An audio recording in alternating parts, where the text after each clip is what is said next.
안녕하세요 여러분. 아버지와만 살아온 10대 소녀를 상상해보세요. 평생을요. 그런데 어느 날 아버지가 재혼하시고 나서 13명이 새 오빠들이 생겼다고 생각해보세요. 무려 13명이나요. 각자 다양한 재능과 성격을 가진 오빠들이요. 의사, 변호사, 성우, 팝스타까지 정말 다양하죠. 정말 믿을 수 없을 정도로요. 하지만 한 가지 문제가 있어요. 그 모든 오빠들이 당신을 사랑하고 있다는 거예요. 이게 바로 미친 역할의 애니메이션 브라더스 콘플릭트입니다. 여기서 그들은 형제의 이상의 것을 찾을 수 있을까요? 알아봅시다. 기차를 타고 히나타 에마는 곧 새 집에 도착할 것입니다. 에마의 애완 다람쥐 줄리는 새 형제들에게 조심하라고 경고했습니다. 그들은 모두 남자아이들이었을 뿐만 아니라 무려 13명이나 되었기 때문입니다. 그녀는 대부분 경고를 무시했습니다. 왜냐하면 그들은 사실 그녀의 아버지가 그들의 어머니와 결혼했으니 이제 그녀의 형제들이 되었기 때문입니다. 그녀는 문에 서 있는 두 사람에게 다가갔습니다. 나이 많은 형이 자신을 맏형인 마사오미라고 소개했고 막내는 와타루, 남매는 인사를 나누었고 줄리는 이 두 남매를 위협적이지 않다고 여겼다. 엠마의 새 방에서 줄리는 그녀에게 그 남자아이들을 조심하라고 말하고 돌아보니 엠마가 사라진 것을 알았다. 그는 음식을 떨어뜨리고 그녀를 찾아 허둥지둥 나갔고 결국 엘리베이터에 들어갔다. 1층에서 그는 그녀를 찾기 위해 온갖 곳을 뒤졌지만 찾을 수 없었다. 미닫이 문이 열리고 9번째 아들인 스바루가 들어와 그녀를 보았다. 뭔가 숨어있네. 셋째 카나메가 무엇을 보는지 물으며 다가가 다람쥐를 꺼내려 했다. 줄리가 카나메의 코를 치며 벗어나려 했다.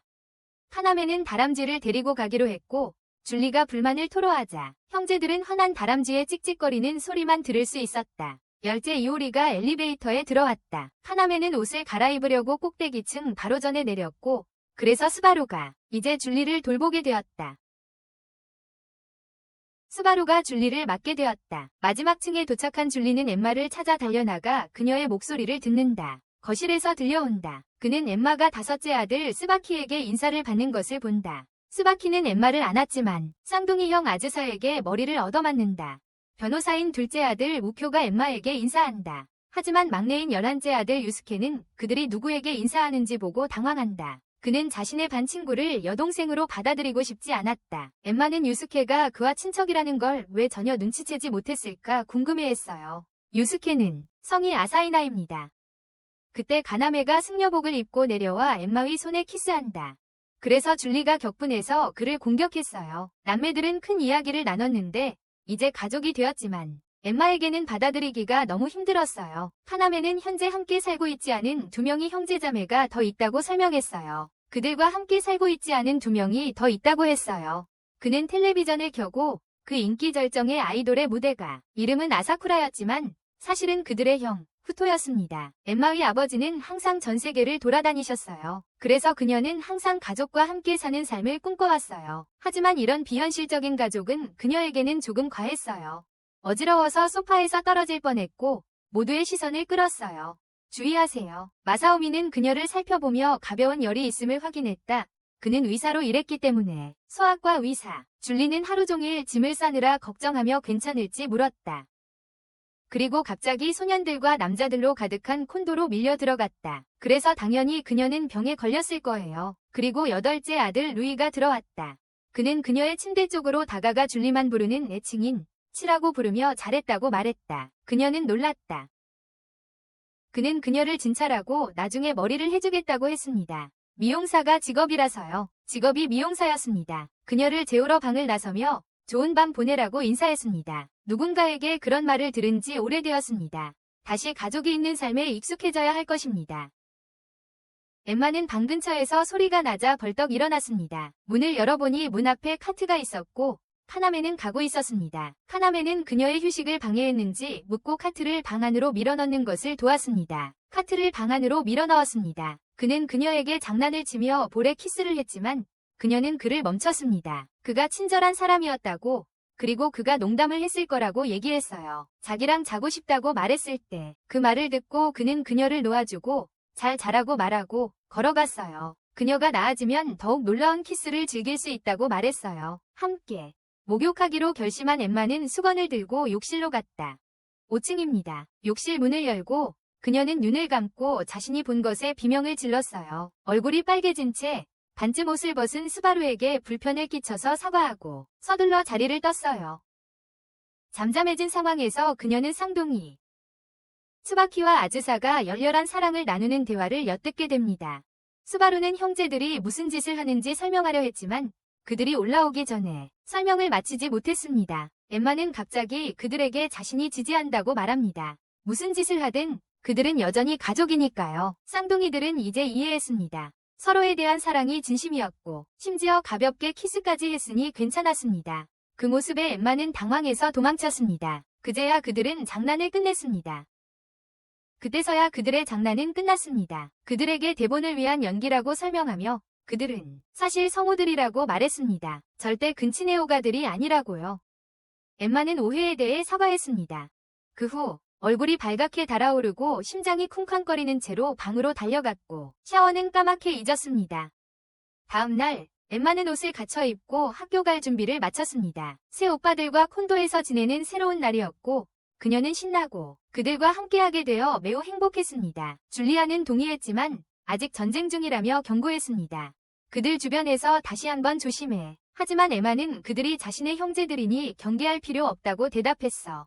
그녀는 식탁으로 내려가 우쿄에게 인사를 하고 그가 아침을 만든 사람인지 물었어. 그가 집안일이었기에 긍정적으로 대답했어.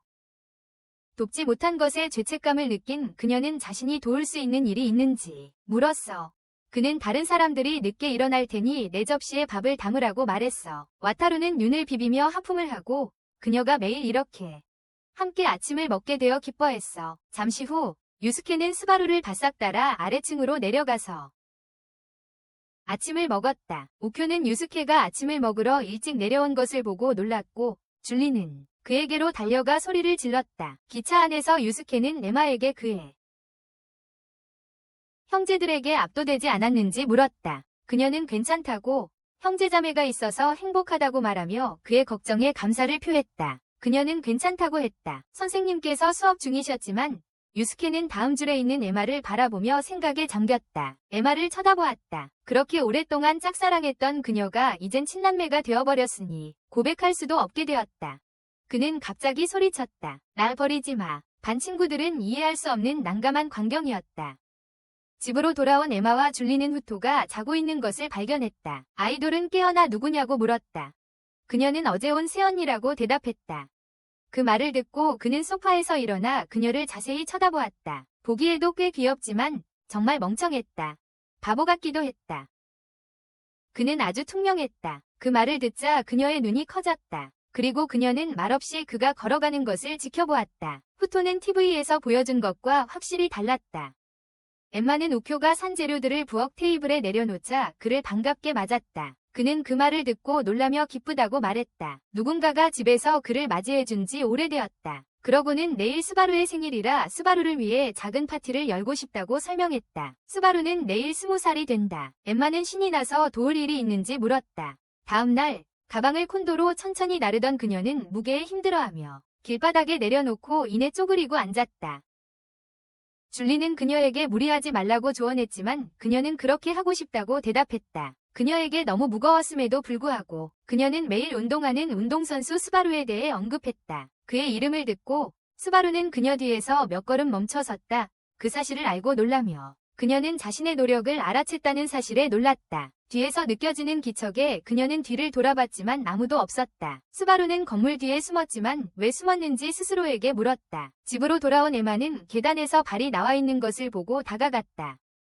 그리고 바닥에 누워있는 루이를 보았다. 정신을 차린 그는 소파에 누워 쉬려고 했는데 너무 피곤해서 그만 바닥에서 잠이 들었다고 설명했다. 그러더니 갑자기 파티에 갈 머리를 자신이 해주고 싶다며 에마가 돌아오기만을 기다리고 있었다고 말했다. 에마는 그의 머리 손질 부탁을 받아들였다. 머리를 다 하고 나서 그는 거울을 가져와 에마에게 비춰주었다. 정말 아름다웠다. 새로운 자신을 본 에마조차도 깜짝 놀랐다. 그는 일을 마무리하려고 고데기를 꺼냈지만 작동하지 않았습니다. 그래서 그는 불편을 사과하고 다른 것을 가져오려고 위층으로 올라갔습니다. 그가 간지 얼마 되지 않아 부토가 거실로 와서 루이를 보았는지 물었습니다. 루이를. 그녀는 그가 방금 위층으로 올라가서 뭔가를 가져가려고 했다고 대답했고 필요하냐고 물었다. 무언가. 그는 좌절하여 머리를 극적이며 남의 일이 아니라고 말하며 그녀의 말을 끊었습니다. 남의 일이 아니라고. 그녀의 새로운 헤어스타일을 보고 그는 그녀의 아름다움을 금방 알아차리고 자신의 말을 사과했습니다. 자신의 말을. 그녀를 깊이 바라보며 그는 그녀에게 남매라는 사실을 잊으라고 말했고 그녀는 놀랐다. 하지만 그는 그저 그녀를 놀리는 것이었다. 그는 그녀가 자신이 진심이라고 생각한 것을 믿을 수 없었다. 와타루는 스바루를 위해 그녀가 만든 케이크를 경외감에 찬 눈으로 바라보았다. 그것은 훌륭했고 맛있어 보였다. 그는 케이크를 먹는 것이 기뻤지만 축하하는 사람보다 더 기뻐하는 그를 보고 우큐에게 꾸중을 들었다. 그는 죄책감을 느끼고 스바루에게 사과했다. 유스케도 죄책감을 느껴 너무 맛있어 보여서 먹지 않기로 했다. 유스케는 또한 죄책감을 느껴 너무 먹음직스러워서 먹는 것을 거절했다. 스바키가 그를 놀린 거였죠. 그 후 형제들은 모두 엠마에게 추파를 던졌습니다. 파티는 본격적으로 시작되었고 곧 케이크가 모두에게 나눠졌습니다. 자신이 찍은 사진들을 보면서 엠마는 파티가 대성공이었다고 결론지었습니다. 카메라를 내려놓고 휴대폰을 찾았지만 찾을 수 없었습니다. 줄리는 혹시 아래층에 두고 온 건 아닌지 확인해보라고 말했습니다. 거실로 가는 길에 엠마는 츠바키, 아즈사, 그리고 스바루가 서로 이야기하는 것을 엿듣고 중간에 멈춰 섰습니다. 츠바키는 스바루의 팔을 감싸 안고 새로운 여동생에 대해 어떻게 생각하는지 엠마에게 감정이 생겼는지 물었습니다. 스바루는 그녀에게 아무런 감정도 없다고 말하며 일상생활에 방해가 된다고 쏘아붙였습니다. 그녀는 스바루에게 귀찮은 존재였습니다. 그러고는 위층으로 올라갔는데 그녀가 엿듣고 있었다는 것을 알게 되었습니다. 엠마는 변명하며 자신의 방으로 달려갔습니다. 그녀는 일어났던 모든 일을 줄리에게 이야기했고 줄리는 듣고 나서 격분했습니다. 초인종이 울리며 두 사람의 대화를 방해했습니다. 그녀는 문을 열었고 죄책감 어린 표정을 한 스바루를 보았습니다. 그는 자신의 말에 대해 사과했고 실수로 발을 헛디뎌 엠마 위로 넘어지면서 그녀의 입술에 키스했습니다. 츠바키와 아즈사가 그녀의 방에 와서 스바루를 떼어놓으며 그녀에게 괜찮냐고 물었습니다. 억지로. 알고 보니 그냥 술을 너무 많이 마신 것 같아요. 엠마는 고개를 저으며 그냥 우연이었다고 말했어요. 그들은 스바루를 놀렸던 것에 대해 사과했고 스바루가 너무 심하게 받아들였다는 것을 알게 되었어요. 다음 날 아즈사는 휴대폰을 돌려주며 스바루가 어제 일로 벌을 받고 있다고 답장했어요. 일로. 그 후 그녀는 물건을 사러 가게에 갔다가 후토를 만났어요. 그를 알아본 그녀는 그를 불렀지만 그는 그녀의 입을 막으며 조용히 하라고 했어요. 입을 조용히. 손님 중 한 명이 그를 알아봤기 때문이에요. 안타깝게도 주변 여자들은 이미 그의 이름을 알고 수군거리기 시작했어요. 서로 속삭이며.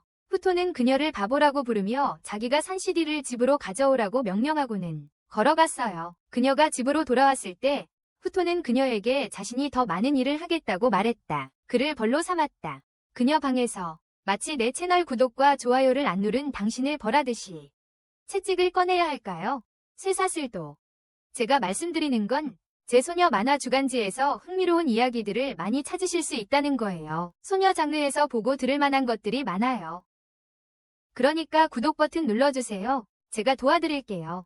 엠마는 방문을 열기가 망설여져 손이 약간 떨리는 채로 열쇠를 잡고 서 있었다. 열쇠를 잡고 있었다. 줄리는 그를 들이지 말라고 조언했지만 엠마는 후토가 농담하는 것이고 자신에게 아무 짓도 하지 않을 거라고 대답했다. 농담하는 것이고 자신에게 아무것도 하지 않을 거라고. 마침내 그녀는 문을 열고 그를 방으로 들였다. 후토는 그녀가 모든 명령에 복종하는 것을 보고 순진하고 고분고분하다며 그녀의 침대에 앉았다. 침대에 앉았다. 그는 다람쥐를 가리키며 그녀에게 자신에게서 멀리 떨어뜨리라고 명령했다. 왜냐하면 자신은 그럴 수 없었기 때문이다. 그는 아이돌이었기 때문에 줄리가 긁는 것을 감당할 수 없었다. 엠마는 줄리가 그의 곁을 떠나려 하지 않고 가방에 그를 가둔 것에 대해 줄리에게 사과했습니다. 줄리는 완강하게 거부했습니다. 그러자 후토는 커튼을 치며 자신을 위해 예상치 못한 일을 해야 할 테니 준비하라고 말했습니다. 그녀에게 말했습니다. 잠시 후 엠마는 그와 함께 노트북으로 영화를 보게 되었습니다. 별일 아니어서 안심했습니다. 후토는 영화에 집중하면서 그가 영화를 보는 이유를 그녀에게 설명했습니다. 연기 못하는 인기 아이돌로 알려지는 건 원치 않았어요. 엠마는 그가 꿈을 이루기 위해 열심히 노력했을 거라고.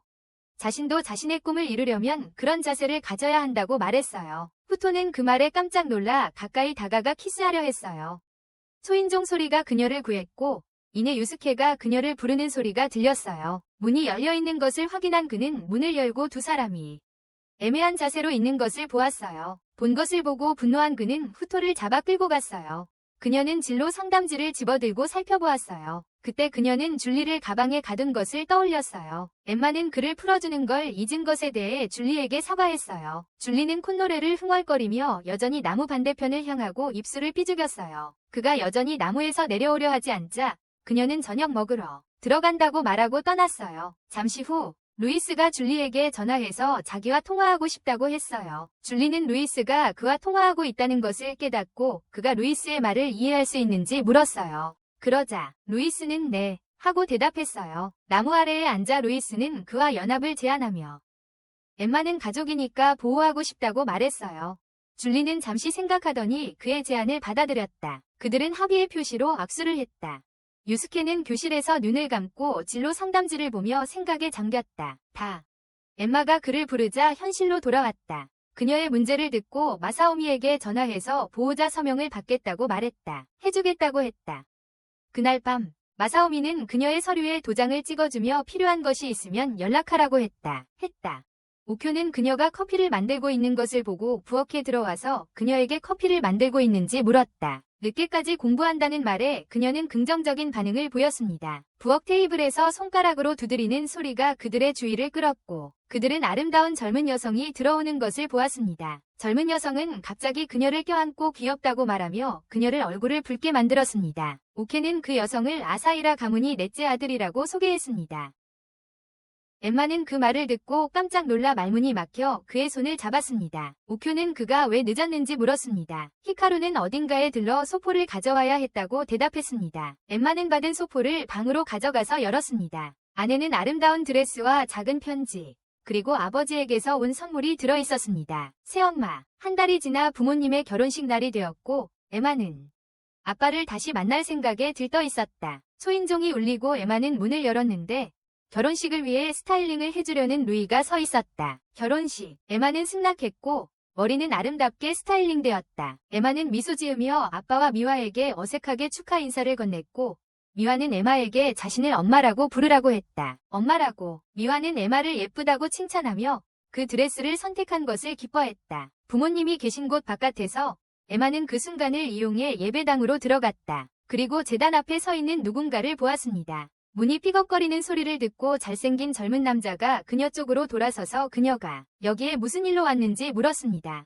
예배당은 예약되어 있었고 가족만 출입이 허용되었기 때문입니다. 츠바키가 그녀를 언니라고 부르며 수고를 덜어주었습니다. 가족들은 오늘 그녀의 아름다움을 칭찬했습니다. 그러자 츠바키는 그 남자를 쌍둥이의 막내인 나츠메라고 소개했습니다.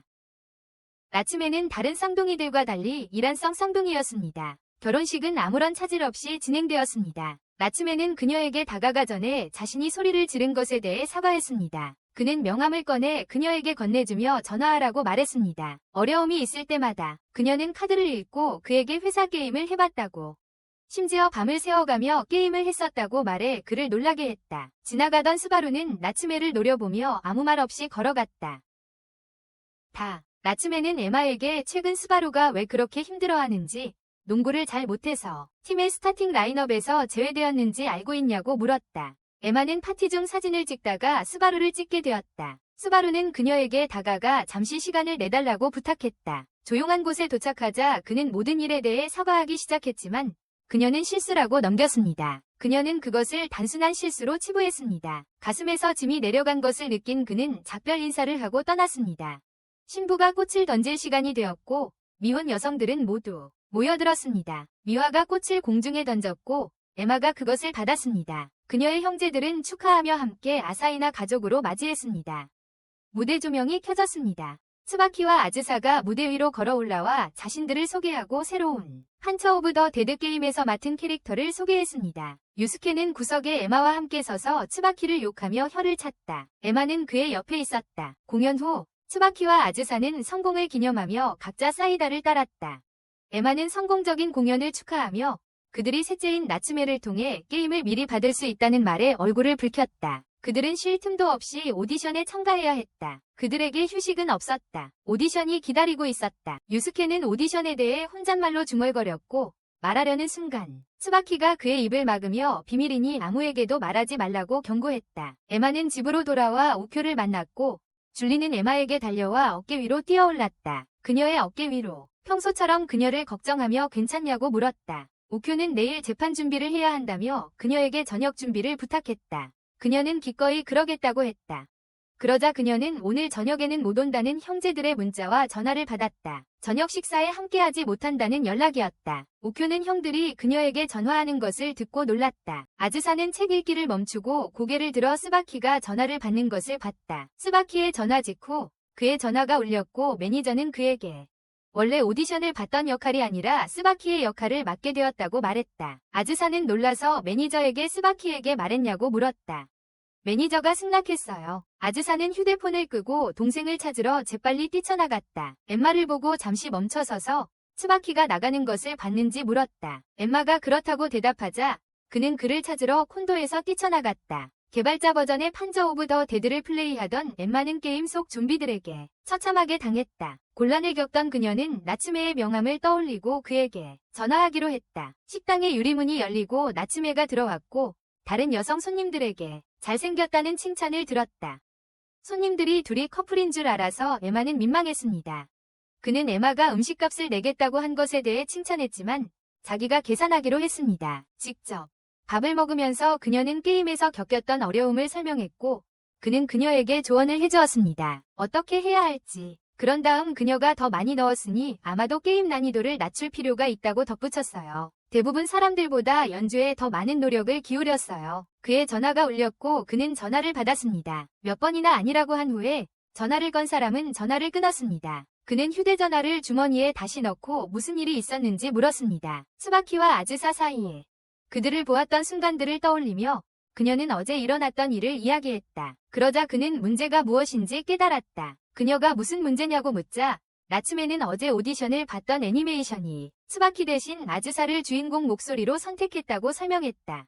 스바키는 그 역할을 정말 하고 싶어 했었다. 그리고 스바키는 그 역할을 정말 원했었다. 식당을 나온 후 두 남매는 크리스마스 장식으로 꾸며진 도시를 산책했다. 그들은 연휴 계획에 대해 이야기했다. 그리고 나츠메는 계절 상품 판매 때문에 바쁘게 일하고 있다는 걸 알게 되었어요. 그는 목도리를 벗어 그녀의 목에 감싸주며 그것이 자신이 준 크리스마스 선물이라고 말했어요. 그리고 그녀가 감기에 걸리지 않기를 바랐어요. 집 앞에서 엠마는 계단에 앉아 시무룩한 표정을 짓고 있는 아즈사를 발견했어요. 그의 얼굴에는 그는 어제부터 츠바키로부터 연락이 없어서 그를 걱정하고 있었어요. 그는 츠바키를 곁에 두기 위해 자신에게 주어진 배역을 거절할 것이라고 말했어요. 츠바키를 곁에 두고 싶어서. 엠마는 그가 그렇게 생각하는 것을 나무라며 다른 사람들에게 불공평하다고 말했어요. 자신과 츠바키 모두.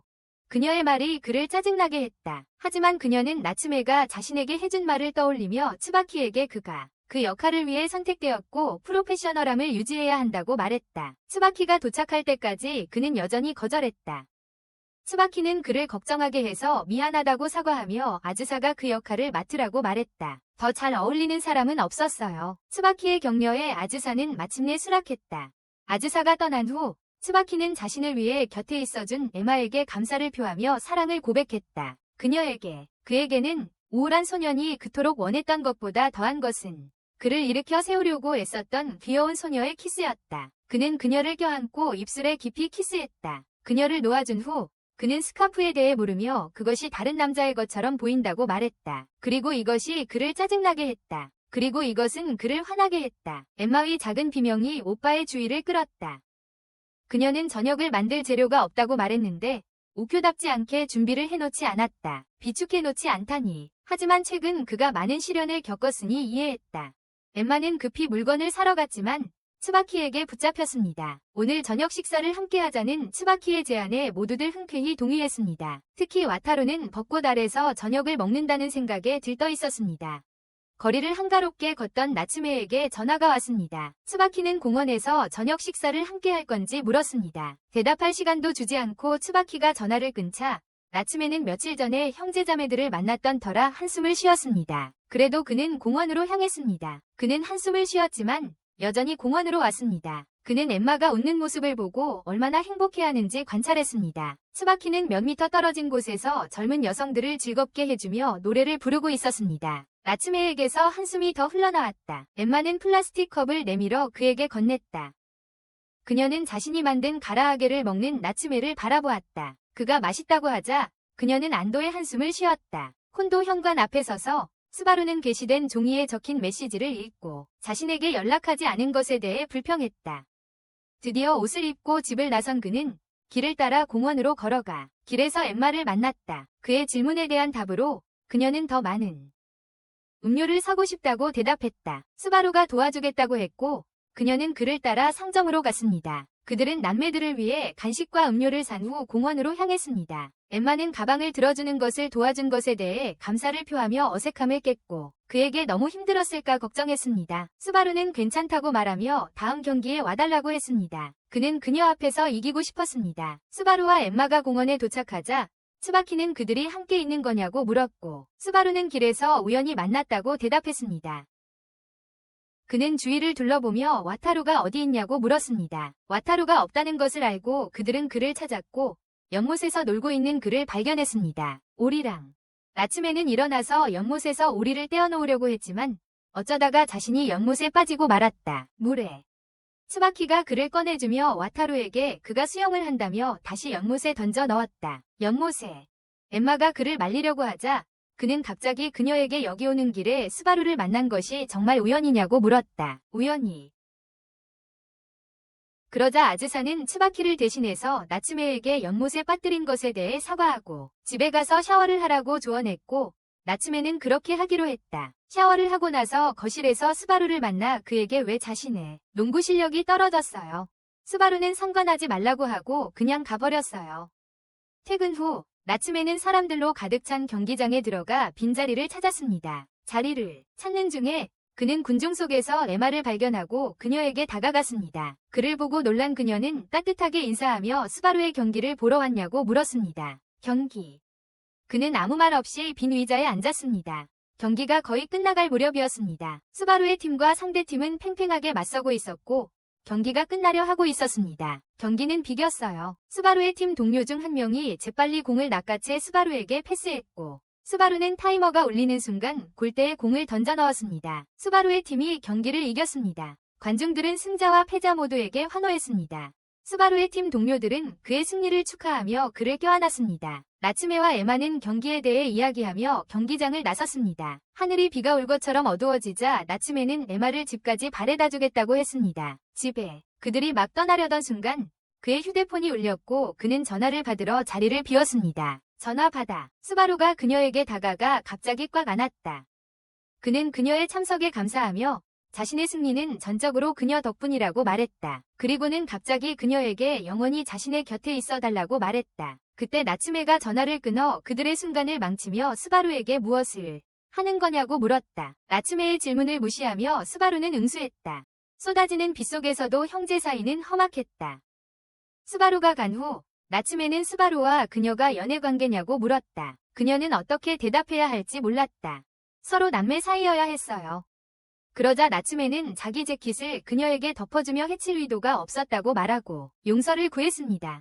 유스케와 에마는 안내 데스크에 서서 입학식에 가는 신입생들을 바라보았습니다. 입학식에 가는 모습을 보며 자신들이 고등학교에 입학했던 때를 떠올렸습니다. 아즈사가 다가와 인사했습니다. 그들은 그를 보고 놀랐고 그는 마사오미, 카나메, 우쿄가 너무 바빠서 그들의 보호자 역할을 맡고 있다고 설명했습니다.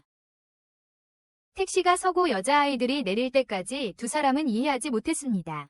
비명을 지르며 후토는 이제 그들의 고등학교에 다니고 있었습니다. 그는 당당하게 자신을 소개하고 가볍게 인사했고 모든 여자아이들이 그에게 더욱 열광했습니다. 그를 더욱 학교 주변을 순찰하며 에마는 또 다른 형제가 자신들과 함께 학교에 다닌다는 사실에 기뻤습니다. 다른 형제자매가 함께 학교에 다닌다는 것을 알게 되어 기뻤습니다. 유스케는 스바루의 농구 경기가 어떻게 되었는지 물었습니다. 일어났던 모든 일을 떠올리며 그녀는 유스케의 질문에 대답하지 않고 대신 변명하고 도망쳤습니다.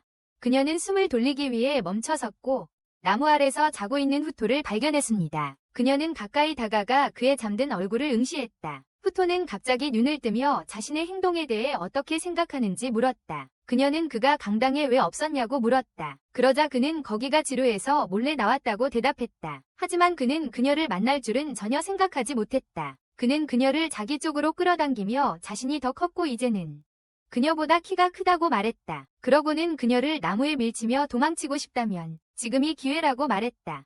그는 계속해서 추파를 던지며 키스하려 했지만 멈추고는 자신이 이제부터 그녀의 고등학교 생활을 아주 흥미진진하게 만들어줄 거야. 또 다른 걱정스러운 관계였어.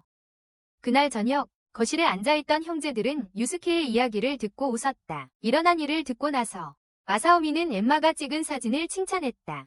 그녀는 슬픈 표정으로 어린 시절 사진이 별로 없다고 말했다. 마사오미는 그들이 찍은 사진을 보고 싶냐고 물었고 가져오려고 갔다. 가져오려고. 그들은 남은 저녁 시간 동안 사진을 보면서 몇몇 사진에 대해 웃었다. 와타루는 자기 사진이 별로 없다고 불평했고 히카루는 그래서 그는 살아온 세월이 얼마 되지 않았기에 어린 와타루는 입술을 삐죽였다. 직장에서 돌아온 츠바키는 그들이 무엇을 하고 있는지 물었고 대답을 들은 후 그들에게 합류했다. 그들의 대답을 듣고 나서 아즈사는 흐릿한 자신의 사진을 그녀에게 건넸고 그녀는 나중에 그에게 감사를 표했다. 마사오미는 거실에 사진을 걸자는 아이디어를 냈고 모두들 동의했다. 다음 날 학교에서 돌아오는 길에 에마는 현관에서 이야기하고 있는 나츠메와 츠부루를 보고 숨었다. 나츠메는 츠부루에게 왜 농구에 집중하지 않는지 물었다. 츠부루는 그의 일에 그의 인생에 참견하지 말라고 소리치며 자리를 떠났다. 나츠메가 문을 나서자 에마를 만나 회사에서 만든 새 게임을 건네주며 형과 다툰 것을 사과했다. 그의 형과 다투는 모습을 보게 한 것에 대해 사과하며 아즈사가 그녀의 방에 와서 도와준 것에 대한 감사의 표시로 사진첩을 건넸다. 그를 도와준 것에 대해 사진 인쇄를 마치자 일어서서 스트레칭을 했다. 모두 끝냈을 때는 이미 어두워져 있었다. 하지만 그녀는 너무 행복했다. 츠바키가 계단을 내려와 또 다른 사진첩을 건넸다. 이미 아즈사의 사진을 놓은 것을 보고 질투심을 느껴 그녀를 비난했다. 남매로서 좋아하는 감정을 가지고 있다고 말했어요. 그녀는 부인했어요. 그러고는 자기에게 그녀가 필요하다고 덧붙였어요. 자기가 이기적이었다고 사과했어요. 전에 그녀에게 했던 키스에 대해 사과했어요. 농담이에요. 대본 내용이었어요. 그러더니 갑자기 그녀를 껴안으며 사과하지 않겠다고 말했어요. 자기가 한 행동이 충동적이거나 일시적인 것이 아니었기 때문이에요. 진심이었고 키스로 그걸 증명하고 싶어 했어요. 하지만 에마가 뿌리치는 바람에 결국 그가 그녀 위에 덮치는 상황이 되었어요. 아즈사가 그를 멈춰 세우며 츠바키에게 가족을 폭행하고 있다고 일깨워 주었습니다. 츠바키가 간 후 아즈사는 자신이 형에게 야단칠 입장이 아니라는 것을 인정했습니다. 결국 그는 에마에 대해서도 같은 감정을 느꼈습니다. 물가에서 누군가를 맞이하며 후토가 하는 말, 당신과 함께 새벽을 맞이할 수 있다니. 이런 날이 올 줄은 몰랐어요. 정말 영원히 당신을 사랑할 거예요. 당신을 사랑하고 영원토록 사랑할 거예요. 유스케는 와타루로부터 리모컨을 가져와 끄면서 저 녀석의 광고를 다시 볼 필요는 없다고 말했습니다. 우쿄는 그것이 그 여행사가 제작한 첫 번째 광고였다고 설명했습니다. 팝스타와 함께 결과적으로 촬영이 진행된 뉴살라도니아의 리조트는 예약으로 넘쳐났습니다. 예약이 폭주했습니다. 유스케는 분명 질투했습니다. 마사오미는 동생에 대해 함부로 말하는 그를 꾸짖었습니다. 여행사에 대해 더 알고 싶어진 마사오미는 여름방학 해외여행에 대한 의견을 물었습니다. 여름방학 해외 휴가여행 아이디어에 대한 의견을 물었습니다. 그는 엠마가 입시 전에 휴식이 필요할 거라고 생각해서 특히 엠마를 기쁘게 해주고 싶어 했습니다. 입시 전에 유스케와 엠마가 교실로 걸어가는 길에 유스케는 엠마에게 의견을 구했습니다. 마사오미의 청혼. 엠마는 무슨 말을 해야 할지 망설였다. 대답이 없자 그는 시험 전에 휴가를 가는 것도 좋을 거라고 말하며 그녀에게 여권이 있냐고 물었다. 그녀가 고개를 저으자 그는 우쿄에게 맡기라고 말했다. 그녀가 그에 앞서 걸어가자 유스케는 그녀가 수영복을 입은 모습을 상상하기 시작했고 후토에게 들켰다. 유스케는 화를 내며 부인했고 그들의 언쟁 때문에 사람들은 그 팝스타가 말하는 것을 알아챘다. 유스케는 화를 내며 부인했고 그들의 다툼은 사람들에게 그 팝스타가 말하고 있다는 것을 알렸다. 후토는 학생들의 주의를 끌고 나서 목소리를 높였다. 단추를 고쳐준 유스케에게 고맙다고 말한 후 그는 자리에서 일어났다. 반장이 학급 축제에 대한 이야기를 꺼냈다. 그는 유스케에게 무엇을 할지 의견을 구했다. 유스케는 잠시 생각한 후 카페를 제안했고 모든 학생들이 동의했다. 그러자 한 여학생이 집사 카페를 하자는 아이디어를 냈고 다른 학생들은 감탄했다. 그리고 그 아이디어가 실제로 학급 투표에서 이겼다. 결국 학급 투표에서 그 아이디어가 채택되었다. 엘리베이터에 도착하자 에마는 나가려는 아즈사를 만났다. 그는 일하러 가는 중이었다. 갑자기 머리를 부여잡고 고통스러워했다. 요즘 들어 두통이 심했다. 괜찮다고 안심시킨 후 그는 떠났다. 엠마는 천천히 지친 몸을 소파로 끌고 가서 바로 잠들었다. 즉시 눈을 뜨니 유스케가 앞에 서 있었고 그녀는 그가 무엇을 하는지 물었다. 하고 있는지. 그는 돌아왔을 때 그녀가 소파에서 잠든 것을 보고 담요를 덮어주었다고 말했다. 소파에 잠들어 있는 것을 보고 이불을 덮어주었다고 말했다. 후토가 들어와 유스케가 덮칠 거라고 하면서 그를 변태라고 불렀다. 잠든 그녀에게 유리한 점을 이용했다. 유스케는 크게 화를 내며 후토를 위협했다. 그러자 츠바키는 그에게 조용히 하거나 밖으로 나가라고 말했다. 그는 기분이 좋지 않았다. 그리고 이 모든 일 후에 줄리는 그가 묶여있던 가방에서 나와서 변태 팝스타라고 외쳤다. 다음 날 엠마가 아침을 먹고 있을 때 아즈사가 계단을 내려와서 자신이 외출한다고 말했다. 그는 심한 두통을 느끼기 시작했고 엠마와 함께 바닥에 쓰러졌다. 엠마는 그가 넘어지지 않도록 붙잡으려 했다. 히카루가 그들에게 다가왔다. 변장을 하지 않아서 알아볼 수 없었다. 하지만 아즈사의 넘어짐을 우스갯소리로 속꼬리치기식 작업이라고 놀렸다. 히카루는 아즈사에게 일을 쉬라고 했지만 그는 할 일이 없다고 거절했어요. 오늘은 그가 주연으로 출연하는 애니메이션 촬영을 하고 있어서 선택이었어요. 그리고 학교 축제가 시작되었고 학교 전체가 활기로 가득 찼다. 엠마가 교실에 도착하자 계획이 변경되었다는 말을 들었다. 잘생긴 남자애들이 다른 약속이 생겨서 이젠 집사와 메이드 카페로 바뀌었다는 것이다. 계획이. 그래서 스태프를 채워야 했다. 다른 약속이 있었기 때문이다. 그래서 인원을 채워야 했다. 그들은 그녀에게 옷을 입으라고 재촉했다. 유스케는 자신이 괜찮아 보이는지 물으며 그들에게 소리쳤고 에마는 그가 정말 멋있어 보인다고 생각했다. 정말 멋있다고. 그러자 에마는 받은 메이드 복장을 가져다가 분장실에서 입었다. 그녀가 나오자 유스케를 포함한 학생들은 그녀가 정말 귀엽다고 생각했다. 에마는 전단지를 들고 학교를 돌아다니다 누군가에게 불려졌다. 그녀는 뱀파이어 복장을 한 후토로 돌아섰다. 그는 잠시 시간을 달라고 부탁했고 그녀가 동의하자 그는 그녀를 자신의 교실로 끌고 갔다. 어두컴컴한 교실에서 그는 그녀에게 추파를 던지며 그녀의 목을 물기 시작했다. 그녀의 목을 살짝 잡고 키스하려는 순간적으로 기억이 떠올랐고 그녀는 온 힘을 다해 그를 밀쳐냈다. 그 때문에 그는 그녀로부터 몇 미터 떨어진 곳에 쓰러졌다. 그녀에게 그는 소중히 여기는 가족, 오빠와 같은 존재였다. 하지만 그에게 그건 중요하지 않았다. 그는 이제 더욱 그녀를 정복하는 것을 즐길 것이며 사라지기 전에 가볍게 키스를 할 것이다. 그리고 사라졌다. 하지만 그의 빨간 자국은 그녀의 목에 선명했다. 집으로 돌아온 그녀를 에마가 맞이했다. 후토가 남긴 빨간 자국을 본 그는 격분하여 누가 그랬냐고 물었다. 키스하려던 그를 아즈사가 막았다. 에마가 분명히 속상해하는 순간이라고 말하면서 말이다. 츠바키는 가볍게 넘기지 않았고 그에게 에마에게 반했다고 비난했지만 아즈사는 아무 대답도 하지 않았다. 그러자 아즈사는 갑자기 어지러워하며 바닥에 쓰러졌다. 츠바키의 눈이 커졌고 그는 아즈사가 바닥에 쓰러지기 전에 잡으려 했지만 늦었다. 마사오미가 도착하자 바닥에 쓰러진 아즈사를 보고 구급차를 불렀고 츠바키는 걱정스러운 표정으로 서 있었다. 마사오미는 에마에게 약 때문에 아즈사가 아침까지 잠들어 있을 거라고 말했다. 그 말을 듣고 안심한 그녀는 나츠메에게 전화하려 했다. 집에 돌아오니 소파에 앉아 무언가 생각에 잠긴 츠바키가 있었다. 거실에서 츠바키는 형이 무사하다는 말에 안심했지만 죄책감을 느꼈다. 함께 태어난 형제는 하나의 영혼을 나눠 가진다고들 하잖아요. 그래서 떨어져 있어도 서로의 상태를 알 수 있다고들 하죠. 자기와 떨어져서 그 감각이 없어진 것 같다고 느꼈다. 아즈사를 느낄 수 없었다. 마치 없어진 것처럼 엠마의 친절한 말이 더욱 가슴 아팠다. 일 때문에 그리고 그녀 때문에 곧 화가 폭발할 것 같았고 만약 그가 그녀를 다치게 할 만한 짓을 한다면 돌이킬 수 없다는 걸 알았다. 아즈사는 그가 그런 길로 가지 않도록 막으려 했고 그는 자신이 그에게 폭언을 퍼부은 것이 너무 괴로웠다. 그에게 화를 냈던 것이 엠마는 그가 아즈사에게 자신의 감정을 알리는 것이 좋을 거라고 생각했다. 그 생각은 츠바키에게 받아들이기 힘들었다. 그는 갑자기 엠마를 껴안고 위로받으며 울었다. 다음 날 츠바키는 면회가 허락되었음에도 불구하고 병원에 있는 아즈사를 만나러 가지 않았다. 대신 그는 방에서 잠을 잤다. 대신 자기 방에서 잠을 잤다. 그는 악몽에 시달리다 나츠메가 방에 앉아있는 것을 보고 깨어났습니다. 그의 방에 여전히 꿈을 꾸고 있는지 확인하려고 나츠메의 볼을 꼬집었습니다. 면회 허가가 나자 에마는 아즈사를 찾았습니다. 그는 병명을 수막염이라고 설명하며 후유증 없이 수술이 가능하다고 했습니다. 그녀는 안도의 한숨을 쉬며 아즈사에게 츠바키가 방문을 거절했다고 말했다. 그가 느꼈기 때문에 고 말했습니다.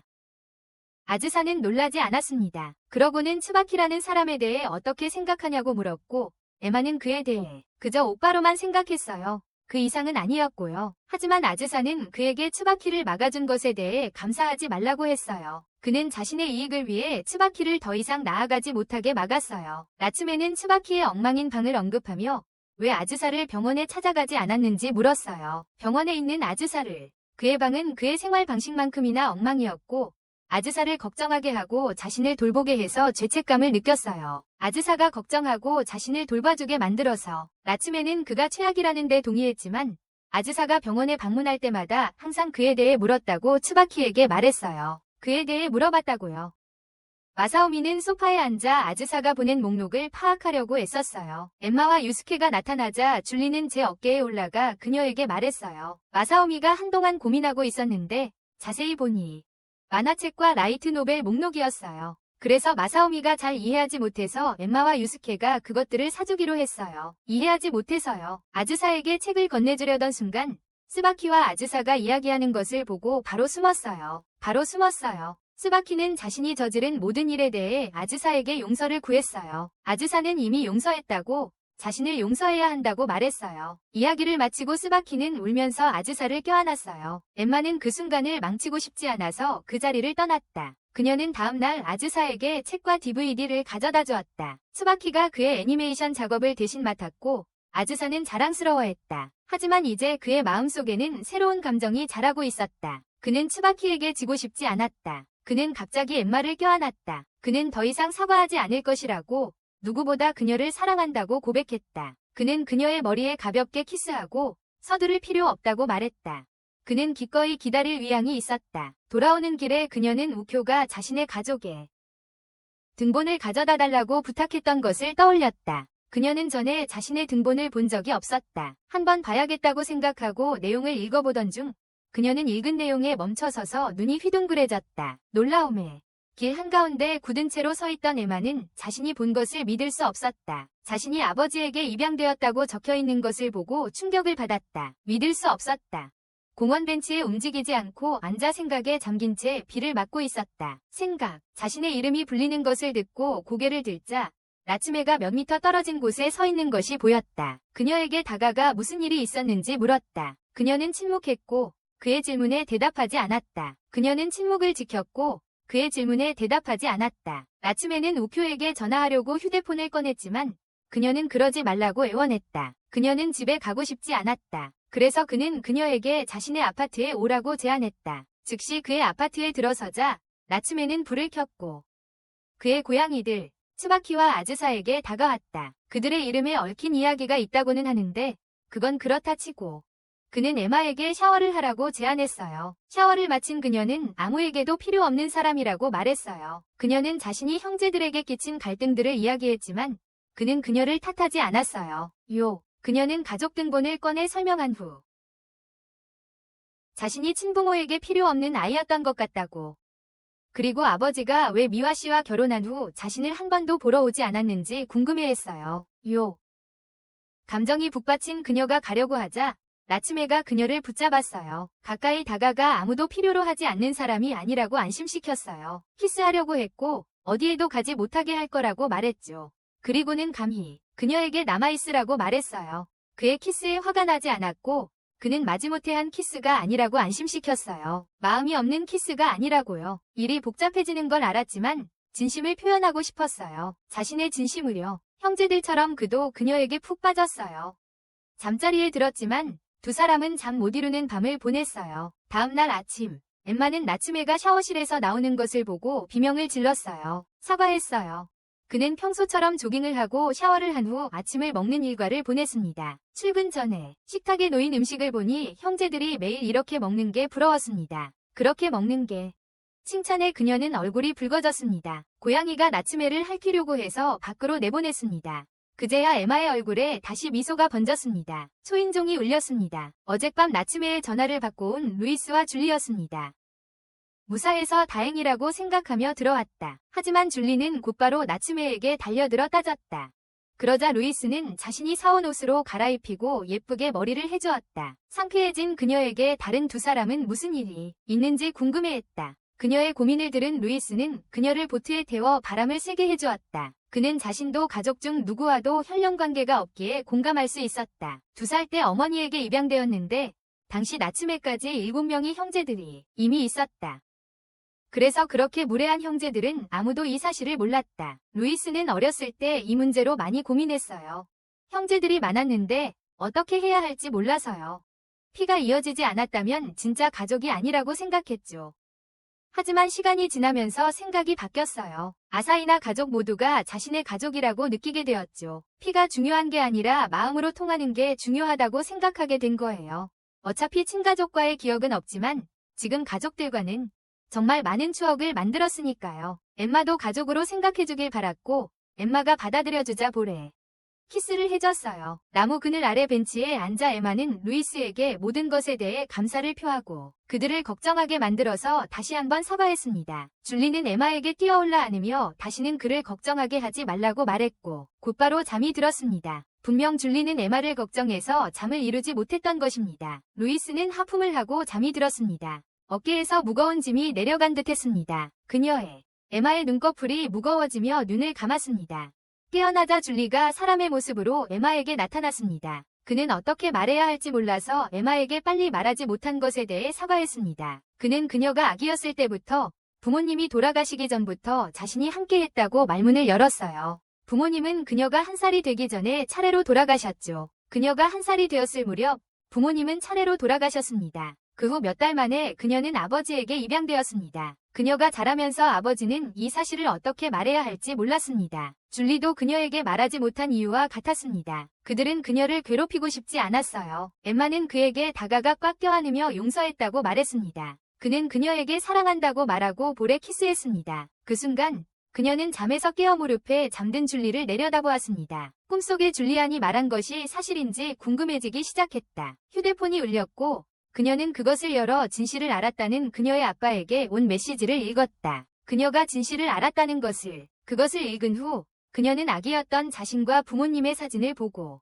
꿈에서 보았던 그들임을 알아챘다. 콘도로 돌아와서는 모두에게 걱정을 끼쳐서 미안하다고 사과하고 음식을 해주겠다고 했고 아사히나 집안은 다시 평화로워졌다. 아사히나 집안은 여름이 왔고 결국 아즈사는 병원에서 퇴원했다. 카라메는 포스터를 내밀며 절에서 행사를 하고 있으니 초대했다. 축제와 해외 계획이 취소되었어요. 그래서 야츠가타케에 잠깐 다녀오는 것도 나쁘지 않다고 생각했어요. 다른 두 스님이 동료라는 걸 알았지만 자신이 제일 잘생겼다고 주장했어요. 거라고요. 엠마 곁에서 불교의 자비를 염송하며 그녀와 함께 열반에 이르고 싶어 했어요. 그녀와 함께 말이에요. 하지만 우큐는 형이 음탕한 성직자처럼 행동하는 걸 참지 못하고 프라이팬으로 때렸어요.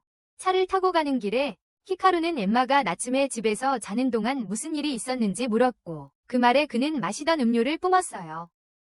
하지만 그는 모두 형제자매라서 아무 일도 없었다고 그들에게 확신시켰습니다. 아하하. 히카루는 멈추지 않고 엠마와 아즈사 사이에 병원에서 무슨 일이 있었는지 계속 물었고 아즈사는 핸들을 탁 치고 차선을 바꿨습니다. 다른 아즈사는 그에게 터무니없는 소리 하지 말라고 했습니다. 그는 물론 아팠고 절대 여동생에게 추파를 던지지 않았습니다. 그러자 히카루는 그녀의 작은 기사가 없다는 것을 언급했고 엠마는 줄리를 데려오는 것을 잊었습니다. 와. 그들은 절에 도착했고 엠마는 와타루와 함께 돌아다녔습니다. 아이들이 행사장으로 달려가는 것을 보고 후토의 특별 라이브 공연이 있었어요. 후토가 공연을 하고 있었죠. 여자들이 그의 이름을 외치는 함성 속에서도 그는 여전히 엠마만을 찾아냈어요. 아니면 아닐지도 몰라요. 사람이 너무 많았거든요. 관중이 너무 많았어요. 와타루가 빙수를 너무 많이 먹어서 배가 아팠어요. 그래서 화장실에 데려갔죠. 거기에 있었어요. 바로 거기에. 그녀는 카나메가 도착한 클럽 부다의 3인조 중 한 명인 치아키를 만났어요. 소개할게요. 엄청 낮은 목소리의 세 번째 남자, 류세이도 도착했습니다. 두 사람은 가나메로부터 그의 귀엽고 성실한 여동생에 대한 이야기를 많이 들었습니다. 류세이는 손님 예약이 2배나 되니 서둘러 클럽으로 돌아가라고 다른 두 남자에게 말했습니다. 그래서 그들은 허둥지둥 떠났습니다. 그러고는 그는 엠마가 힘들어 보이는 것을 지적했습니다. 그는 자신의 경험을 통해 이를 알아챘습니다. 그는 남자든 여자든 젊든 늙든 부유하든 가난하든 모든 사람들이 같은 것들 때문에 힘들어한다는 것을 알게 되었습니다. 사랑, 가족이든 연인이든 옛날부터 그래왔어요. 오래전부터 그가 그녀에게 해준 조언은 자신의 문제에 맞서기 위해 자신답게 행동하라는 것이었다. 왜냐하면 가족은 그런 어려움을 견딜 수 있는 것이었습니다. 그것이 진정한 사랑이라고 그는 주장했어요. 엠마는 오빠들이 자신에게 표현했던 모든 사랑을 생각했어요. 모두 자신의 진심을 표현했었죠. 정면으로 맞서지 못하고 도망치는 건 자신이었어요. 그날 밤 가족은 휴가용 별장에서 축하를 했고 후토는 조금 그들이 형제라는 이유로 예약을 남용하는 것에 불만이 가득했다. 오쿄가 엠마에게 모두 함께하는 분위기에 익숙해졌는지 묻자 엠마는 이 가족의 일원이 되고 싶다는 마음을 더욱 강하게 표현했습니다. 그날 밤 잠 못 이루던 엠마는 밖에 서 있었습니다. 그래서 카나메가 그녀에게 다가갔습니다. 엠마는 별이 아름답다고 생각했고 도쿄에서는 이런 광경을 본 적이 없었습니다. 도쿄에서는 볼 수 없었던 풍경이었죠. 그녀는 그에게 초대해줘서 고맙다고 말했습니다. 그래서 보답으로 그는 갑자기 그녀를 껴안으며 잠시 이대로 있자고 했습니다. 잠시 동안만요. 그녀는 그의 가슴에 있는 겉모양 문신을 발견했습니다. 그는 그것이 패는 칼보다 강하다는 말과 관련이 있다고 설명했습니다. 혹은 말이 폭력을 초월한다는 것이죠. 하지만 그는 그 두 가지보다 더 강력한 것이 있다고 여전히 느꼈습니다. 사랑. 그는 그녀의 얼굴 가까이 다가가 가볍게 입맞추며 고마워했습니다. 그녀가 잠든 사이 후토는 그녀의 방에 들어와 그녀를 바라보며 자신은 그녀와 가족이 되지 않겠다고 말했습니다. 그는 그녀의 침대 위에 올라가 그녀의 셔츠 단추를 풀기 시작하며 이 모든 것이 그녀의 잘못이라고 말했습니다. 하지만 가족처럼 가까워지고 싶다는 그녀의 바람을 떠올리자 그의 이마에 땀이 맺혔습니다. 너무 더워서 에어컨 틀어갔어요. 근데 히카루가 오늘 밤은 너무 춥다고 했어요. 후토는 방이 더운 게 아니라 자기가 과열된 거라는 걸 깨달았어요. 그래서 에어컨 리모컨을 히카루에게 던져주고 잠자리에 들었어요. 아침에 산뜻한 산책을 하던 에마는 강에 거의 빠질 뻔했지만 스바루가 겨우 구해졌어요.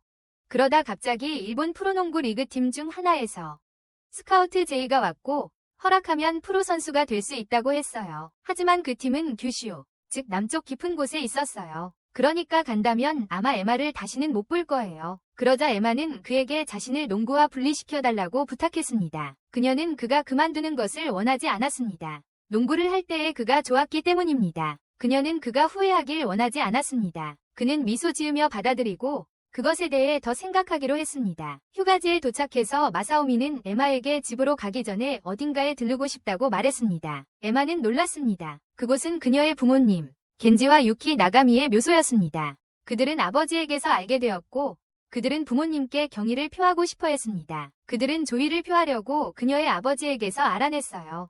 그녀는 꽃을 놓고 기도를 드리며 부모님께 자신이 정말 멋진 형제들과 현, 아버지, 그리고 미화와 함께 살고 있음을 알렸습니다. 그녀에게는 모두 진짜 가족이었어요. 삶을 준 돌아가신 가족들에게 감사했어요.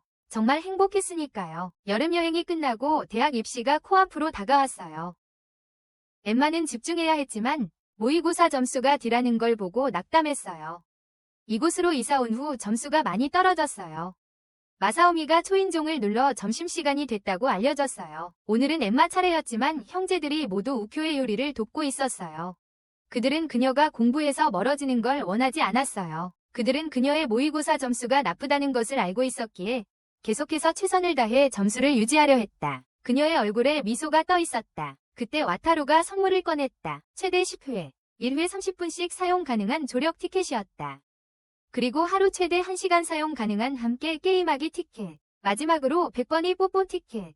유스케는 숨이 막혔지만 와타루는 아무렇지도 않게 생각했다. 작은 와타루는 아무렇지도 않게 생각했다. 나중에 츠바키가 떠난 후 복도에서 쌍둥이들을 만난 아즈사는 이렇게 말했다.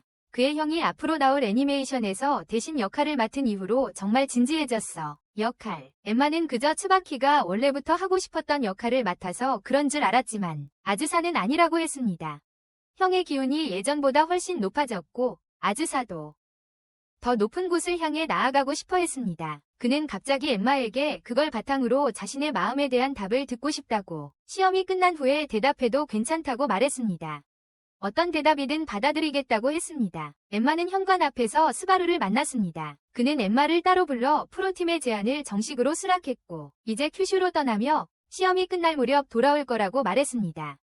그는 그녀의 공부를 응원하며 자신의 마음에 대한 답은 나중에 해도 된다고 말했고 둘 다 얼굴을 붉혔다. 그 말에 둘 다 얼굴이 빨개졌다. 그녀는 그에게도 행운을 빌었고 그는 미소 지었다. 그날 밤 그녀는 100개의 뽀뽀 티켓을 바라보며 킥킥 웃으며 해야 한다고 표현했어요. 모두가 그녀를 응원하기 위해 열심히 노력했으니 그녀도 최선을 다해야 해. 입시 당일 그녀는 시험을 보기 위해 모든 것을 준비하느라 서둘렀다. 시험을 치르기 위해 준비했다. 우쿄가 도시락을 주며 형제들은 유스케와 에마를 응원하며 최선을 다하라고 격려했다. 최선을 다하라고 응원했다. 그녀는 나츠메에게 응원을 받았고 심지어 유토에게서도 전화가 왔는데 그는 빈정대는 말투였다. 그래도 진심으로 그녀의 행복을 빌었다. 시험이 끝난 후에도 결과가 나올 때까지 마음이 편치 않았다. 카나메는 그녀에게 몰래 다가가 한숨 쉬는 모습이 귀엽다고 말했다. 그리고 그녀의 손에 키스하며 편안하게 쉬라고 했다. 그날 밤 나츠메는 에마를 데리고 커피를 마시며 게임 이야기를 나누며 위로했다. 차에서 내려주고 나서 갑자기 달려가 그녀를 껴안았다. 옳고 그른지 몰랐지만 그녀를 향한 마음을 지울 수 없다고 고백했다. 감정들. 고백하려던 순간 스바루가 갑자기 그들을 목격했습니다. 스바루는 갑자기 나츠메를 때리며 형에게 소리쳤습니다. 하지만 나츠메는 스바루 앞에서 그녀를 사랑한다고 고백했습니다.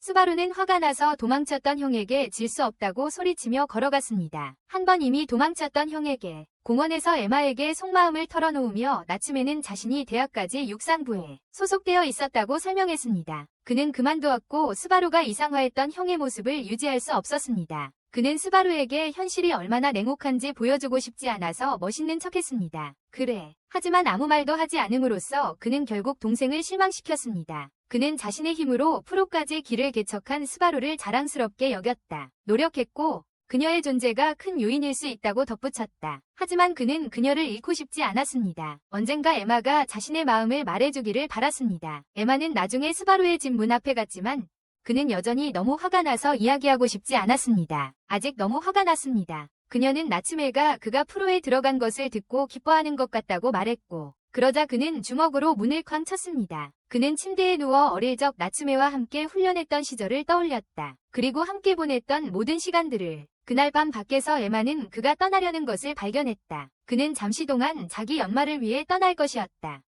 그는 어제 나츠메가 말해주기 전까지는 나츠메가 자신에 대해 어떻게 생각하는지 몰랐다고. 그리고 자신이 철없는 이유로 나츠메를 밀어냈다고 인정했다. 그는 지금까지 자신이 에마에게 했던 말은 모두 잊어달라고 부탁했다. 자신이 지금의 자신으로는 에마를 행복하게 해줄 수 없다고 생각했기 때문이다. 그 이후로 일본 느릅나무들이 갈대를 드러낼 계절이 왔어요.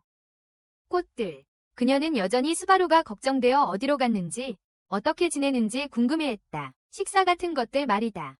마사오미가 와서 스바루가 자기 대학교에 좀 머물 거라고 걱정할 필요 없다고 알려줬다고 설명했다. 한동안 말이다. 올해는 형제들에게 있어서 많은 변화의 시점이었다. 그들은 카나메가 본사에서 수련할 예정이고 이오리는 해외 유학을 갈 예정이라는 것을 알게 되었다. 해외 유학을 집이 더욱 쓸쓸해지는 것처럼 보일지라도 마사오미는 형제들이 돌아올 수 있는 곳이라면 괜찮다고 생각했다. 괜찮다고. 대학교 합격자 발표가 났던 날이었어요. 엠마는 두려웠고 심장이 쿵쾅거렸어요. 하지만 유스케는 합격자 명단에서 엠마의 번호를 발견하고 축하해줬어요. 합격자 명단에요. 하지만 자신은 합격하지 못해서 조금 슬펐어요. 하지만 엠마와 같은 대학교에 가고 싶었기에 내년에 다시 도전할 거였어요. 같은 대학교요. 엠마의 방에선 초인종이 울렸고 카나메가 축하하며 안아줬어요. 마음 편히 훈련을 떠날 수 있을 것 같았어요. 엠마에 대한 세속적인 욕망을 이겨낼 수 있기를 바랐어요. 그는 형처럼 행동할 수 있을 때까지 혹독하게 훈련할 생각이었다. 이오리를 배웅하며 그는 그녀에게 잊지 말라고 했고 자신을 잊지 말라고 전했다. 그녀가 자신을 잊지 않기를 바란다고. 그날 밤 침대에 누워 그녀는 모두가 하나씩 집을 떠나고 있다는 생각을 했다. 하나씩. 다음 날 와타루는 에마에게 레이싱 게임에서 진 후 좌절했다.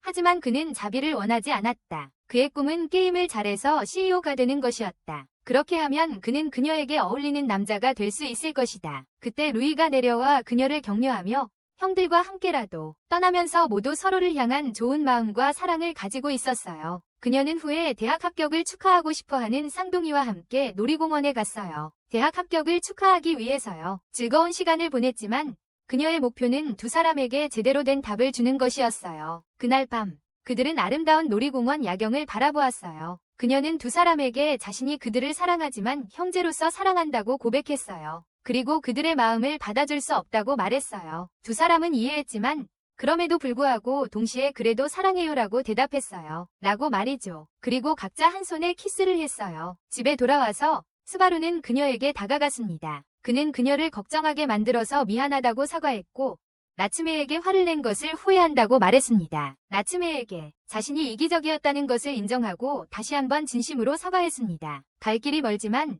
그는 남자다워지기 위해 노력할 것이고 그녀가 지켜봐주기를 바랐습니다. 밤을 마무리하며 그녀의 이마에 가볍게 키스했습니다. 졸업식을 마치고 집으로 돌아오는 길에 유스케와 에마는 형제자매들의 박수갈채를 받았습니다. 그들은 그들을 위해 깜짝 파티를 열고 있었습니다. 초인종이 울리고 유스케는 추가 합격 통지서를 가지고 돌아왔습니다. 이제 에마와 같은 대학에 간다는 사실이 믿기지 않았습니다. 그는 포기하지 않았던 것에 감사하며 눈물을 흘리며 바닥에 쓰러졌습니다. 식사를 즐기던 중 에마는 후토에게서 문자를 받았습니다. 그래서 그들은 TV를 켰고 거기서 후토는 인산인해를 이룬 경기장 앞에서 자신의 여동생의 졸업을 축하했습니다. 그 후 그녀는 나츠메와 따로 만나 지금은 누구와도 사귈 생각이 없다고 말했습니다. 그녀에게 그들은 모두 형제자매였고 가장 중요한 것은 온 가족이 행복한 것이었습니다.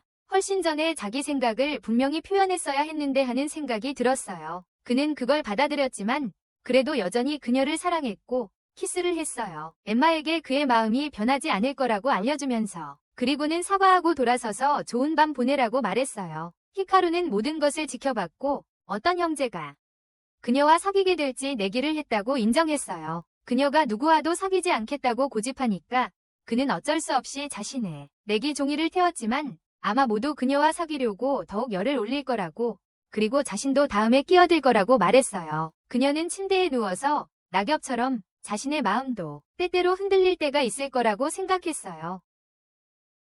흔들리지 않을 거예요. 하지만 언젠가는 모두와 진짜 가족이 될 수 있을 거라고 확신했어요. 어느 날 에마는 방 청소하기가 싫어졌어요. 그래서 옷장을 열어보니 아빠가 준 물건이 있었어요. 거슬. 에마는 마법 램프를 스바루와 유스케에게 보여주었고 유스케는 문질러 보라고 말했지만 후토는 그를 바보라고 불렀어요. 그러자 후토는 유스케를 바보라고 불렀어요. 하지만 츠바키와 아즈사는 진이를 보고 신이 났어요. 그래서 에마는 램프를 문질렀고 모두 무슨 일이 일어날지 기대하며 기다렸어요. 나츠가 뭘 하고 있냐고 물어서 깜짝 놀랐어요. 평범한 날에 다 같이 모인 게 드물어서 에마는 마법 램프가 이미 소원 하나를 들어주는 것 같았어요. 그런데 줄리가 TV에 나타났는데 그 남자는 자기가 줄리가 아니라고 램프의 요정이라고 했어요. 그리고 서둘러 소원을 빌라고 했죠. 그래서 유스케가 함박 스테이크를 소원하자 요정은 바로 전자레인지에서 꺼내 그 바보 같은 소원을 들어줬어요. 유스케의 어리석은 소원 때문에 이제 2개의 소원만 남았다는 걸 깨달았어요. 그래서 모두를 행복하게 할 소원을 함께 생각해내야 했어요. 츠바키는 에마와 함께 해변에 있는 것을 상상하며 소원을 빌었습니다. 아즈사는 수영장에서 에마 옆에 있는 것을 상상했습니다. 나츠메는 에마에게 자기 집 열쇠를 주고 싶어 했습니다. 유스케는 에마와 결혼해서 모든 사람들 앞에서 사랑을 고백하는 것을 상상했습니다. 반면 후토는 에마를 침실로 데려가고 싶어 했습니다. 생각에 흥분한 스바루는 실수로 2번째 소원을 물 한 잔에 써버렸습니다. 이제 하나의 소원만 남았고 형제들은 그것을 두고 싸웠습니다. 그러자 에마는 형제들이 싸우는 것을 그만두라고 소원을 빌었고 낮잠에서 깨어났습니다. 그리고 유스케는 에마의 스노보드를 도와주고 있었습니다. 나츠메가 눈을 튀기며 들어왔을 때 나츠는 스스로 배운 것 치고는 꽤 잘했어요. 독학으로는. 그러자 카나메가 들어와서 유스케는 서툴다고 하면서 에마에게 단계별로 가르쳐주겠다고 했어요. 유스케는 무능하다고. 하지만 두 형제가 말다툼에 정신이 팔린 사이 그녀의 스노보드는 미끄러지기 시작했다. 혼자서는 안 되었고 나츠가 나서서 그녀를 구해야 했어. 카나메는 그들이 두 패배자라는 것을 이해하고 유스케를 데려가 나츠가 제대로 가르칠 수 있도록 했습니다. 제대로 가르치도록. 크리스마스 이브 전날이었고 모든 형제자매들이 모였는데 일 때문에 바쁜 후토만 빼고요. 마사오미는 미안했지만 후토도 함께하고 싶어서 모두에게 자신의 콘서트 장소가 나이바 호텔의 크리스마스였다고 말했습니다. 그래서 마사오미, 카나메, 유스케, 에마는 급하게 그곳으로 향했고 히카루와 나츠메는 나중에 합류했는데 정말 함께하고 싶었지만 어머니와의 약속이 먼저였습니다. 스노보드를 타다 넘어진 나츠는 휴식을 취하기로 했습니다. 유스케는 헐떡이며 에마에게 먹고 싶다고 말했습니다. 나츠는 계속 스노보드를 탔습니다. 그래서 유스케는 엠마와 차례를 잡았고 그녀를 데리고 가는 것에 대해 이야기했어. 그녀는 조금 걱정했지만 중간 길을 따라갔어요. 둘이서 스노보드 타는 걸 상상했어요. 하느님이 정말 계시고 자신에게 친절하다고 느꼈어요. 하지만 그는 틀렸어요. 사실 스키장에 도착하니 예상치 못한 눈보라가 몰아쳤어요. 엠마는 유스케에게 뒤처져 나무가지에 부딪히고 구르다가 정신을 잃었어요. 그녀는 자신을 일으켜 세운 카나메 덕분에 스노보드를 타고 내려왔어요. 마사오미는 그녀의 발을 살펴보고 골절이 아니라고 판단했어요. 단지 삐었을 뿐이고 휴식을 취하면 나아질 거라고 했어요. 카나메는 걱정하는 기색으로 더 이상 가족에게 안 좋은 일이 일어나는 걸 원치 않는다고 말했습니다. 가족에게 자신의 방에서 마사오미와 따뜻한 단둘만의 시간을 보내며 그를 햇빛과 비로부터 가족을 지켜주는 집의 지붕과 같다고 비유했습니다. 그리고 비와 그의 곁에 있으니 안심이 되었습니다. 잠시 잠든 후 가족탕에 들어가기로 했습니다. 누군가 샤워하는 소리가 들려 걱정했지만 히카루였습니다. 그는 그녀에게 10시에 불꽃놀이가 있다는 것을 알려주고 가까이 앉으며 보고 싶었어요. 하지만 좀 부끄러워서 급히 변명하고 갔어요. 복도를 배회하던 후토가 그녀를 찾았어요. 공연을 마치자마자 걱정돼서 바로 달려왔어요. 걱정했어요. 자기 공연에 안 온 게 아쉬웠지만 키스로 만회하면 괜찮았어요. 키스로 벽에 그녀를 밀어붙이고 키스하려던 찰나 히카루가 사진을 찍었어요. 히카루는 그 사진으로 오빠를 협박하며 그만 만나라고 했어요. 휩쓸려 갔어요. 그러고는 후토를 엘리베이터에서 쫓아냈고 에마와 함께 불꽃놀이를 보러 갔어요. 다른 형제들은 크리스마스 트리 옆에서 그를 발견하고 함께하기로 했어요. 그리고 불꽃놀이 불빛 아래서 모두들 에마에게 메리 크리스마스를 빌었어요. 내일이 발렌타인데이라 형제들은 에마에게서 초콜릿을 받을 사람이 누구인지 알고 싶어 안절부절 못했어요. 그날이 왔고 와투루는 사랑하는 여동생에게서 받을 사탕을 원하며 삐쳐 있었어요. 그러고는 에마에게 줄 초콜릿을 직접 만들기로 했어요. 그리고 이제 모든 형제들이 에마를 위해 무언가를 만들어줄까 고려하고 있었어요. 에마가 계단을 내려오자 형제들은 에마를 위해 무언가를 만들 거라고 설명하려고 들떠 있었어요. 그녀를 위한 과자들을 보며 어떤 것을 먹을까 고민했어요. 결국 너무 힘들어서 산책을 나가기로 했고 남자아이들은 각자 최선을 다해 일을 시작했어요. 자기 방식대로 최선을 다해서요. 엠마는 츠바키의 방에 들러 그를 본뜬 초콜릿 인형을 받았지만 미안해서 먹을 수 없었어요. 그래서 자신의 방에 장식하기로 했어요. 그러자 그는 재빨리 옷을 벗고 리본으로 자신을 포장했어요. 그녀가 자신을 먹을 수 있도록. 하지만 그것은 그저 몽상이었어요. 아즈사가 그를 현실로 돌려놓으며 열심히 초콜릿을 만들어서 자신의 마음을 전하고 싶다고 말했어요. 우쿄는 역사적으로 초콜릿이 항상 상징적인 체험제였다고 설명했습니다. 원주민들은 고추를 코코아 가루에 섞어 뜨겁거나 차가운 물에 녹여 약이나 강장제로 사용했습니다. 그것은 콜럼버스에 의해 유럽으로 가져와서 우리가 아는 우유와 설탕이 들어간 오늘날의 초콜릿이 되었습니다.